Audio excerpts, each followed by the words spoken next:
Fala, minhas pessoinhas, tudo bem com vocês? Como é que vocês estão? Espero que esteja todo mundo bem, seguro em casa, né? Se cuidando. Bom, vamos nós para a nossa videoaula da semana. E aí, hoje o encontro, ele é um encontro que a gente vai discutir dois temas. O primeiro tema é retomando ideias. A gente vai falar sobre o conteúdo que a gente estava estudando, que é sistema circulatório. Vamos fazer uma revisão, tá? Então, foca na revisão, porque essa revisão ela é importante, que eu vou fazer uma abordagem bem geral de aspectos principais do sistema circulatório que nós já vimos, tá? E aprender o conteúdo é importante não só para avaliações, né? Mas para adquirir conhecimento. Afinal, conhecimento é poder. E a única coisa que ninguém vai poder tirar de você em momento nenhum é aquilo que você sabe. Então, aprender não quer demais, tá bom? Então, se liga, foca na revisão e depois dela tem conteúdo novo. Nosso último conteúdo foi sistema circulatório, né? E aí a gente tem o coração como o órgão principal desse sistema. Tá? Nós já vimos que o coração dos mamíferos, né? O nosso coração, ele é tetracavitar, ou seja, ele tem 4 cavidades, né? Nós vamos ter o lado direito do coração, então a gente tem átrio direito e ventrículo direito, e o lado esquerdo do coração, átrio esquerdo e ventrículo esquerdo. Portanto, nós temos 2 átrios e 2 ventrículos. Só lembrando que em momento nenhum, tá? Esse sangue que passa pelo nosso coração, ele vai se misturar, o lado esquerdo com o lado direito. O sangue que passa no lado direito é apenas do lado direito e do esquerdo também exclusivo dele, tá? Então, vamos lembrar um pouquinho de algumas características do processo circulatório. Nós sabemos que todo sangue que chega no coração, ele vem por veias, né? Então, se ele vem por veias, ele vai estar vindo ou dos membros superiores, né, cabeça, braço, da parte superior do corpo, ou da parte inferior, pernas e troncos. Se estiver vindo dessas regiões, ele vai estar rico em CO2. Tá? Então, esse sangue vai chegar, seja pela veia cava inferior ou pela veia cava superior, rico em CO2, né? Vai chegar no lado direito do coração. Então, vai passar pelo átrio, passar pelo ventrículo. E ao sair, ó, o ventrículo, quando ele está cheio, ele bombeia esse sangue, impulsionando esse sangue para o pulmão, tá? E aí, lá no pulmão, a gente sabe que acontece a hematose, que é a troca gasosa, tá? Mas só retomando, a ideia que a gente sempre tem que ter em mente que o sangue que chega no coração chega por veias e todo o sangue que sai vai sair por artérias. Se esse sangue está saindo do coração para ir para o pulmão, então ele vai sair pela artéria pulmonar, beleza? Bom, lá no pulmão ocorre a hematose, e aí a gente já sabe o que é a troca gasosa. Esse sangue vai deixar a grande concentração de CO2 e pegar o oxigênio que nós impulsionamos. E nesse processo, ele vai retornar, ó, ao coração pelo lado oposto, pelo lado esquerdo. E aí, ao retornar ao coração, tá, pelo lado esquerdo, esse sangue ele está chegando, né, no coração. Sempre que o sangue chega ao coração, ele chega através das veias, exatamente. Só que agora, né, a gente sabe que ele está vindo do pulmão. Se ele está vindo do pulmão, ele vem pela veia pulmonar. Se está vindo do pulmão, também a gente já sabe, ó, que a concentração de gases mudou. Ele já deixou o CO2 e já captou, ó, bastante oxigênio. E aí esse sangue vai entrar pelo átrio esquerdo, ser bombeado para o ventrículo esquerdo e impulsionado, ó, para o corpo. E quando ele é impulsionado, ele vai sair. E todo o sangue que sai do coração, ele sai por artérias.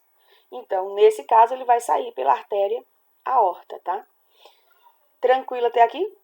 Olha, descrevemos aí um processo circuito, tá? Do sangue, passando pelo coração e percorrendo todo o nosso corpo. Lembrando que essa passagem ela só acontece devido ao quê? A esses dois movimentos que o coração faz, que é a sístole e a diástole. Sístole é a contração, né, desse músculo cardíaco, desse coração, e a diástole é o relaxamento. Então, através desse movimento de sístole e diástole, tanto o átrio quanto o ventrículo conseguem impulsionar esse sangue para fora do coração, mantendo então esse ritmo, né, de circuito sanguíneo pelo corpo. Bom, tranquilíssimo? vamos lá, ó. Falando nesse circuito do sangue pelo corpo, galera, eu quero chamar a atenção de vocês para essa imagem aqui, que vocês vão encontrar algo muito semelhante no livro de vocês lá na página 53, tá? É um desenho, são dois desenhos, desculpe, são dois desenhos que querem mostrar a mesma coisa. Mas por que eu coloquei dois desenhos? Porque vocês vão encontrar isso ilustrado em livros ou na internet das duas formas. Ambas as formas vão mostrar o circuito, tá? Que o sangue faz pelo corpo. Mas só identificando, ó, que a gente vai ter o coração e o coração, tá? Aqui o sangue saindo do coração, indo para o pulmão. Aqui também, ó, o sangue saindo do coração, indo para o pulmão. Nesse desenho, o pulmão está nas laterais. Nesse desenho, ele está mais à frente aqui do coração, beleza? Outra coisa que a gente tem que aprender a interpretar, ó, essa ramificação aqui das veias e das artérias, ó, mostra que o sangue está indo lá para os capilares, na região superior. O que é essa região superior? É cabeça e braços, tá? Membros superiores. Assim como, ó, essas ramificações mostram esse sangue saindo do coração para a parte inferior. O que é a parte inferior? Tronco, onde a gente vai encontrar os órgãos, né? Intestino, fígado, rins. E também, ó, os membros inferiores, que são as pernas, tá bom? Esse desenho tem o mesmo padrão, ó. Essas ramificações para a parte superior, cabeça e membros, e essa ramificação para a parte inferior, tronco e membros inferiores, tá bom? Só para a gente ter noção que, independente do desenho, o processo é o mesmo. Por que eu estou chamando a atenção para vocês?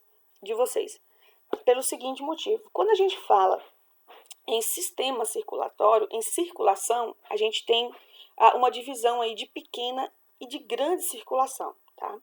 Então, quando a gente tem o sangue saindo do coração para os pulmões, a gente tem a chamada circulação pulmonar ou pequena circulação. Quando a gente tem esse sangue saindo do coração, ó, para outras partes do corpo, membros inferiores ou membros superiores, a gente tem a chamada circulação sistêmica ou grande circulação, tá bom? Então, independente do desenho, é importante que vocês saibam diferenciar, ó. A pequena circulação, o sangue sai do coração para os pulmões, tá? E a grande circulação ou circulação sistêmica é quando o sangue sai do coração para as outras partes do corpo, região superior ou inferior do corpo, beleza? Pegaram aí essa divisão bacanérrima? Maravilha. Outra coisa que a gente fala do sangue também é em relação à composição. E aí nós vimos que grande parte da constituição de sangue, ela não é unificada. A gente tem aí dois componentes, né, desse sangue. A gente tem a parte de plasma, né, que é a parte de água desse sangue, e a gente tem a parte de elementos figurados, tá? E aí, de elementos figurados, a gente já falou sobre eles, já trabalhou, que são os glóbulos brancos, né, as plaquetas e os glóbulos vermelhos. Então, isso aqui já foi discutido com vocês, a função, só relembrando que vocês já sabem, tá bom? Então, dei uma batida nessa parte do conteúdo, a função de cada um desses aqui. Por que é importante? A gente vai falar disso também no próximo conteúdo. Bom, aqui a gente já sabe que essa parte de plasma do sangue, né, é a parte líquida, e a gente tem os elementos figurados que constituem as células, né? E aí o sangue ele compõe cerca de 8% do peso do corpo humano, e em média nós temos, né, um indivíduo adulto, ele tem em média 5 litros, né, de sangue no corpo. Prestem atenção que a gente está falando de litros de sangue e não de água, tá? Que concentração de água é muito mais que isso. Bom, quando a gente fala de elementos figurados, a gente fala de plaquetas, vocês já sabem o que é isso. As plaquetas vão atuar na parte de coagulação sanguínea para evitar hemorragia, né? A gente falou de eritrócitos. Galera, eritrócitos, no livro de vocês, é abordado como hemácias, tá? Glóbulos vermelhos.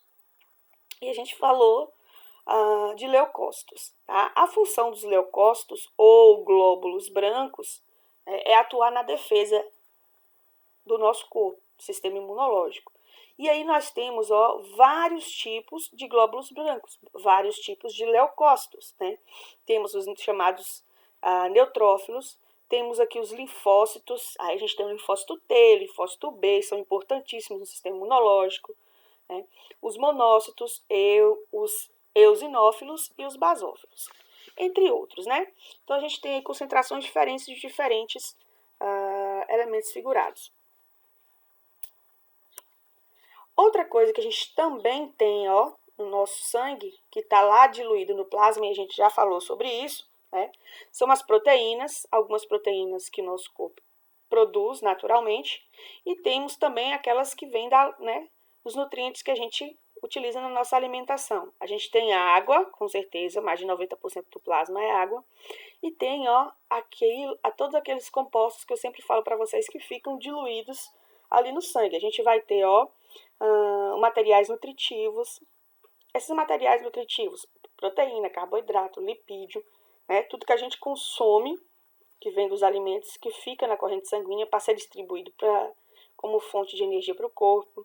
A gente tem os gases respiratórios, tá? A gente tem hormônios, íons, produtos metabólicos. O que são esses produtos metabólicos? Restos, né, de produtos que as células liberam, né, porque por não serem mais úteis ao funcionamento dessas células, elas vão liberando para o meio externo. Por que é importante a gente entender?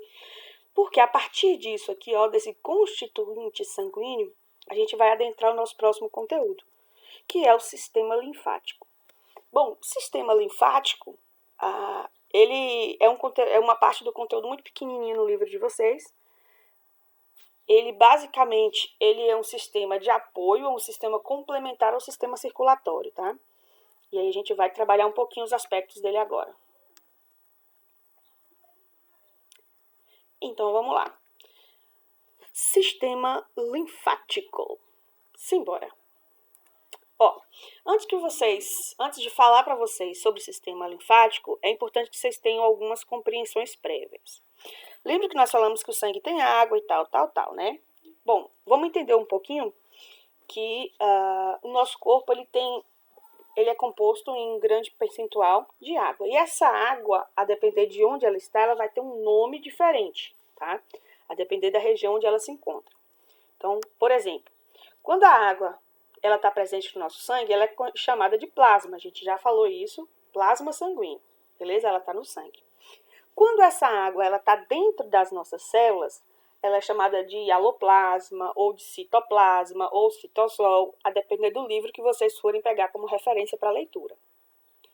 Só que a água, ela também pode estar numa condição extracelular, entre as células, tá bom? Então, quando ela está dentro das células, que é esse exemplozinho que eu mostrei para vocês, né, um líquido intracelular, ela é chamada de aloplasma ou citoplasma, por exemplo. Mas quando ela está fora, ela é chamada de líquido intersticial, tá bom? Por que eu estou falando sobre isso? Porque justamente esse líquido intersticial, ó, que fica fora da célula, ele é captado pelo sistema linfático, tá? O sistema linfático faz a drenagem, tá, desse líquido extracelular. E aí, quando esse líquido que está fora da célula é captado pelo sistema linfático, ele recebe o nome de linfa, tá bom? Então, repare que é a água, é a parte líquida presente no nosso corpo, que a depender de onde ela está, ela vai ter um nome diferente. Se ela está no sangue, ela é chamada de plasma. Se ela está dentro da célula, é chamada de aloplasma. Se ela está fora da célula, ela é chamada de líquido intersticial. Mas se ela está dentro do sistema linfático, ela é chamada de linfa. E a partir de agora, a gente vai trabalhar, ó, com esse termozinho linfa. Então, toda vez que eu falar a linfa, o sistema linfático, vocês vão ter em mente que é aquele sistema que retira, ó, esse líquido extracelular que fica entre as células dos tecidos do nosso corpo, tá bom? Então, vamos entender como é que isso funciona? Vamos lá. Ó, o sistema linfático nada mais é, né, do que uma rede de órgãos e capilares. E aí agora perceba que quando eu falo de capilares, eu estou falando de algo que é muito parecido com capilares sanguíneos, né, vasos sanguíneos, só que agora eles não carregam mais o sangue, né, são outros tipos de vasos que vão carregar a linfa, tá? Então, no sistema linfático, eu também vou ter vasos e capilares que transportam a linfa. Então, o sistema linfático ele é uma rede, né, complexa de órgãos e vasos capilares que transportam esses fluidos linfáticos, ou seja, a linfa, né, dos tecidos. Ele, além de fazer esse transporte, né, ele recolhe, como eu falei para vocês, ele drena, ele coleta, tá, esse líquido dos tecidos. Esse líquido que está nos tecidos, porque ele não foi captado pelo sistema circulatório, tá bom? Então, o sistema linfático faz essa captação, filtra esse líquido e depois manda ele para a circulação sanguínea, tá? Então, além de fazer esse processo de captação também, o sistema linfático é extremamente importante porque ele vai atuar no nosso sistema imunológico, né? É ele que vai efetivamente, estar ativo no processo de proteção contra bactérias e vírus invasores. Belezinha até aqui? Então, respira e segue o baile, tá bom? Vamos. A próxima imagem eu acho que vai ficar melhor para vocês entenderem como é que funciona. Imagine aqui a gente vai ter, pelas cores você já consegue identificar, né? Que aqui a gente vai ter os capilares sanguíneos, né? Vermelho e em azul. A gente tem aqui as células, tá? E aí a gente tem essa rede de capilares também aqui em verde. Geralmente, o sistema linfático ele vem a níveis, né, em termos didáticos, ilustrado na cor verde, justamente para não separar, para não confundir com os capilares do sistema circulatório, tá bom? E também porque a linfa, ela tem essa cor esbranquiçada, né? Então, para diferenciar o entendimento aqui didático. Mas vamos lá. Aqui, imagine que aqui é um tecido qualquer do seu corpo e aí a gente tem aqui células, tá? Então, a gente tem aqui os capilares sanguíneos e a gente tem os capilares do sistema linfático. Então, o sangue chega trazendo ou deixando, né, substâncias e gases para essa célula. E aí, aquilo que a célula não usa de líquido, aquilo que é excesso de líquido, ela libera para esse meio extracelular, tá vendo? Aqui, sombreadinho. E aí, o que acontece com esse líquido extracelular que os capilares não conseguiram, né, captar? O sistema linfático vem e capta isso, tá? Ele puxa esse líquido extracelular e esse líquido extracelular agora passa a percorrer os canais do sistema linfático até depois eles retornarem novamente ao sistema circulatório, tá bom? Conseguiu pegar? Só lembrando, essa imagem representa essa imagem aqui que a gente viu no começo, tá vendo? As células, o líquido entre elas, tá? E o sistema, linfático fazendo essa captação desse líquido, beleza? Tem uma outra imagem também que é muito bacana, vai ajudar vocês a compreender melhor. Os capilares sanguíneos, tá vendo aqui? Né? A gente tem as hemácias, a gente tem o sangue. E aí ele deixa, para as células, nutrientes, gases, né? Aquilo que a célula necessita. A célula, por sua vez, né? Ela precisa liberar substâncias, libera água, libera outras substâncias no meio para poder continuar a sua atividade metabólica, né? Sua atividade e o seu funcionamento. E aí, essa água que ela libera, esse líquido, que não é só água, tá? É um líquido, que dentro desse líquido a gente vai ter substâncias diluídas. Esse líquido que essas células liberou, o sistema linfático vem e capta, capta. E aí chama a atenção, principalmente para os glóbulos brancos, que são, os principais componentes da linfa. Mais de 90% da linfa, é constituída de glóbulos brancos. A gente vai ver por que isso é importante. Espero que vocês tenham pegado e entendido essa parte.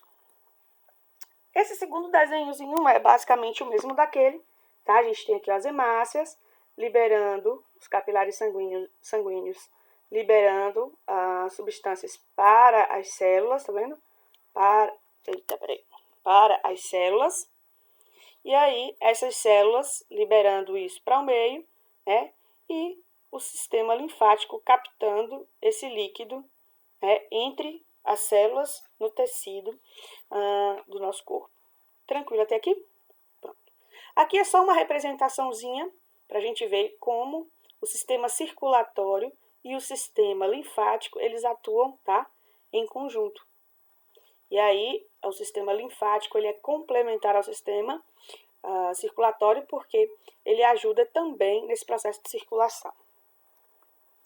Bom, assim como nós temos lá no sistema circulatório, né, órgãos como coração, né, como a gente tem lá no sistema urinário, órgãos como rins, bexiga, né, como a gente tem lá no sistema respiratório, órgãos como pulmão. No sistema linfático, nós também temos órgãos específicos que vão trabalhar para o bom funcionamento desse sistema. E aí a gente vai falar um pouquinho desses órgãos, né?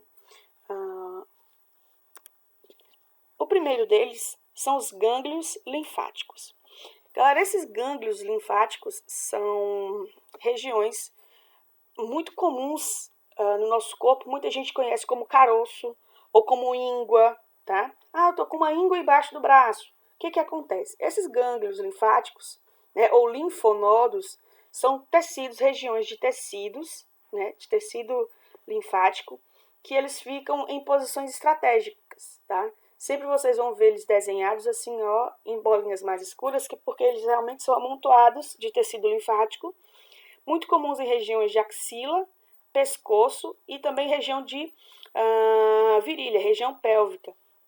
E aí, esses gânglios linfáticos, aqui tem uma representaçãozinha, eles são extremamente importantes porque eles fazem uma filtragem dessa linfa, tá?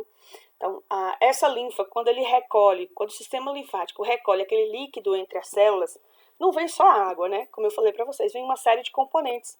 E aí, esses linfonodos fazem esse processo de filtragem, tá? Eles filtram impurezas. O que seriam essas impurezas? Células, restos de células mortas, principalmente aqui, hemácias, plaquetas, tá? Eles fazem essa filtragem. Então, o líquido linfático chega nesses linfonodos pelos vasos aferentes, aí são filtrados e depois retornam para o sistema linfático pelos vasos eferentes. Beleza até aqui? Próximo órgãozinho é o baço. Tá? Não é um órgão muito comum, quase ninguém fala nele, né? Mas a gente vai falar um pouquinho hoje. Ó, o baço, ele fica mais ou menos nessa região aqui do nosso corpo. Ele é um órgão importante porque ele trabalha, né, nessa questão da filtragem, tá? De impurezas, filtragem de restos de células, tá? E também na produção dos linfócitos. Lembra quando a gente estava falando da constituição de sangue, que a gente estava falando dos leucócitos? E um tipo de leucócitos são os linfócitos. E aí eu ainda dei o exemplo de linfócitos T e linfócitos B, tá? Então, esse baço ele vai estar atuando nesse processo também de filtragem. E aí, a gente lembra que mais de 90% da linfa, ela é constituída de linfócitos. Por isso que se chama sistema linfático. Porque ela tem uma grande composição de linfócitos. E o que é linfócitos? É glóbulos brancos, tá? E aí, vocês lembram qual a função dos glóbulos brancos? Atuar na defesa do corpo, tá bom? Próximo órgãozinho desse sistema é o timo, tá? O timo é um órgãozinho que fica aqui nessa região próxima aos pulmões, na região de tórax, e ele tem uma função importantíssima em relação ao nosso sistema imunológico, porque é o timo que vai atuar no amadurecimento dos linfócitos. Como assim amadurecimento? Os linfócitos, eles são produzidos na medula óssea. Né? É a medula óssea que vai produzir, a gente já viu isso. Né? Todos os elementos figurados, hemácias, plaquetas e principalmente glóbulos brancos. Então, essa medula óssea ela vai produzir esses linfócitos. Só que ele vai vai mandar esses linfócitos lá para o timo. Só que esses linfócitos que chegam no timo, eles não estão totalmente formados. Eles vão passar por um processo de amadurecimento.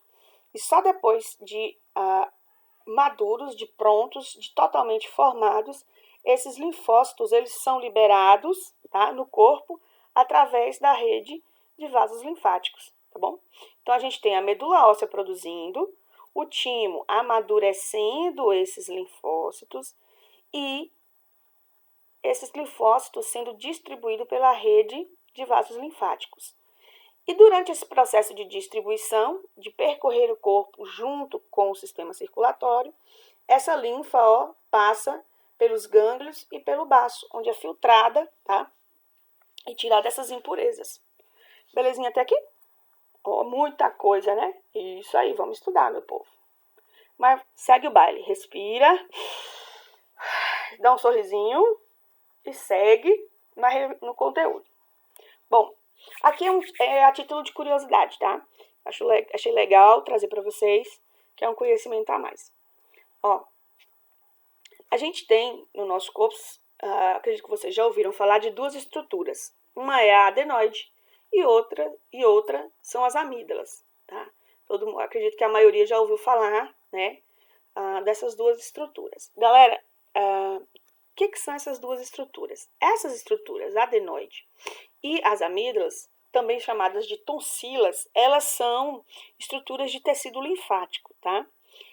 E aí, a gente tem que as adenoides é tecido linfático que está presente na região faríngea, né? E as amígdalas, ela é tecido linfático presente na região do paladar, né? Chamada de tonsilas palatinas. Qual é a importância de saber sobre isso? Lembra que eu falei que o sistema linfático está diretamente associado ao sistema imunológico, à defesa do nosso organismo?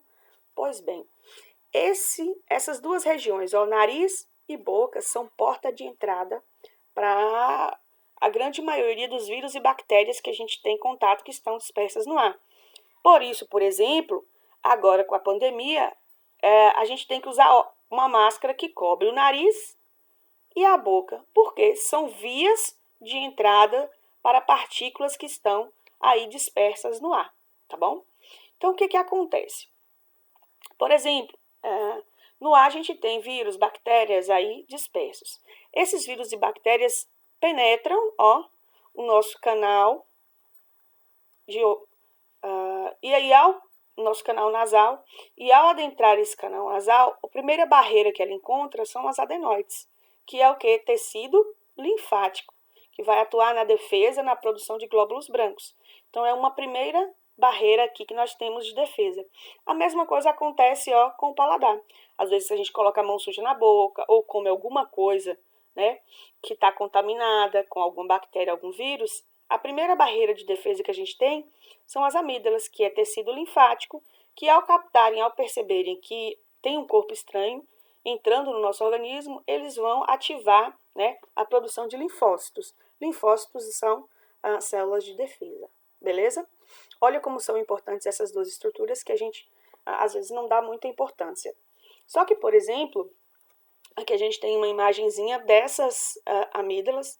Tem pessoas que fazem, né, tem problemas nas amígdalas e fazem essa retirada das amígdalas. Tá? E aí tem muita gente que fala assim, a amígdala não serve para nada, não sei o que, eu tirei e não morri e tal. Não é essa a questão, não é que se tirar a amígdala você vai morrer. Ela é uma barreira de defesa, não é a única, tá? Mas aí ela é uma barreira de defesa. Se você retirar, você não vai morrer por causa disso, né? O seu sistema imunológico, ele vai continuar ativo. Talvez ele vai ter uma resposta mais tardia em relação a algum corpo estranho, mas você não vai morrer por conta disso, tá bom? No caso da adenoide, também nós já vimos que existem pessoas que têm problemas relacionados à adenoide. A adenoide é um tecido linfático, né, que em fase de desenvolvimento, quando nós estamos crescendo, ele tem um período, um pico de crescimento, tá? E aí, a um determinado tempo, ele para de crescer, para de se desenvolver e ele retoma, a um estado menor. Só que o problema para quem tem essa questão da adenoide, problemas de adenoide, é o seguinte, é que esse tecido ele cresce e depois ele não retorna a um estado inicial, ou seja, ele não diminui de tamanho.